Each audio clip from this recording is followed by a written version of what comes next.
ஸ்ரீ குருப்பியோ நமக.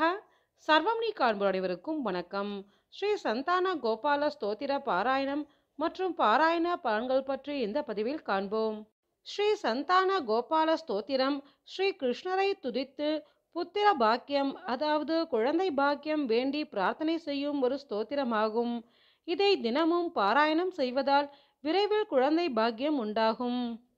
சந்தான கோபால ஸ்தோத்திரம். डिम्भकं देहि श्रीकृष्ण आत्मजं देहि राघव भक्तमन्दार मे देहि तनयं नन्दनन्दन नन्दनं देहि मे कृष्ण वासुदेव जगत्पते कमलानाथ गोविन्द मुकुन्द मुनिवन्दित अन्यथा शरणं नास्ति त्वमेव शरणं मम सुतं देहि श्रियं पुत्रं प्रदेहि मे यशोदास्तन्यपानज्ञं पिबन्तं यदुनन्दनं वन्देऽहं पुत्रलाभार्थं कपिलाक्षं हरिं सदा नन्दनन्दन देवेश नन्दनं देहि मे प्रभो रमापते वासुदेव श्रियं पुत्रं जगत्पते पुत्रं श्रियं पुत्रं मे देहि माधव अस्माकं दीनवाक्यस्य अवधारय श्रीपते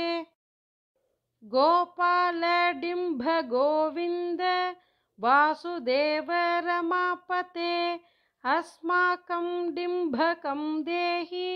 श्रियं देहि जगत्पते मद्वाञ्छितफलं देहि देवकी नन्दनाच्युत मम पुत्रार्थितं धन्यं कुरुष्व यदुनन्दन याचेऽहं त्वां श्रियं पुत्रं देहि मे पुत्रसम्पदं भक्तचिन्तामणे राम कल्पवृक्ष महाप्रभो आत्मजं नन्दनं पुत्रं कुमारं डिम्भकं सुतम् अर्भकं तनयं देहि सदा मे रघुनन्दन वन्दे सन्तानगोपालं माधवं भक्तकामदम् अस्माकं पुत्रसम्प्राप्त्यै सदा गोविन्दमच्युतम् ओङ्कारयुक्तं गोपालं श्रीयुक्तं यदुनन्दनं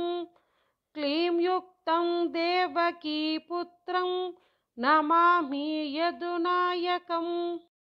वासुदेव मुकुन्देश गोविन्द माधवाच्युत देहि मे तनयं कृष्ण रमानाथ महाप्रभो राजीव नेत्र गोविन्द कपिलाक्ष हरे प्रभो समस्त काम्य वरद देहि मे तनयं सदा अब्ज पद्म निभ पद्म बृन्दरूप जगत्पते देहि मे वरसत्पुत्रं रूपनायक माधव नन्दपाल धरापाल गोविन्द यदुनन्दन देहि मे तनयं कृष्ण रुक्मिणी वल्लभ प्रभो दासमन्दार गोविन्द मुकुन्द माधवाच्युत गोपाल पुण्डरीकाक्ष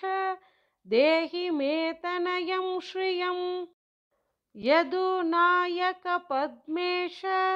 नन्दगोपवधूसुत देहि मे तनयं कृष्ण श्रीधर प्राणनायक अस्माकं वाञ्छितं देहि पुत्रं रमापते भगवन् कृष्ण सर्वेश वासुदेव जगत्पते रमा हृदय संभार